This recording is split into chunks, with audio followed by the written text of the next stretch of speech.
അത് മതി. അടുത്ത ക്വസ്റ്റ്യൻ. അതല്ല, അത് സൗന്ദര്യം കണ്ടാന്ന് പറഞ്ഞല്ലോ. ഞാൻ പറഞ്ഞു, ഞാൻ സൗന്ദര്യം കണ്ടിട്ടല്ല. എന്റെ സങ്കല്പത്തിലെ കുട്ടി അന്നേരം ഒക്കെ വേറെ എന്തൊക്കെയായിരുന്നു. ഓ പിന്നെ ദീപിക പദുക്കോൺ പോലെയായിരുന്നു. അതൊക്കെയായിരുന്നു. ഷോർട്സ് ഇടണം, ക്ലബിൽ വരണം. അപ്പൊ ആ സമയത്ത് നമ്മൾ രണ്ടാളും ബാംഗ്ലൂരായിരുന്നു.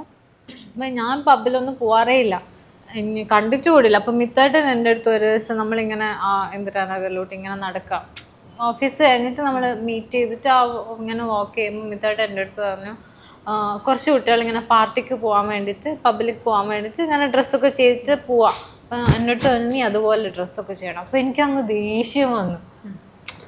കാരണം ഒരു പെണ്ണിൻ്റെ അടുത്ത് വേറൊരു പെണ്ണിനെ കാണിച്ച് നീ അതുപോലെ ഡ്രസ്സ് ചെയ്യണം എന്ന് പറയുന്നത് വളരെ മോശമല്ലേ അല്ലേ?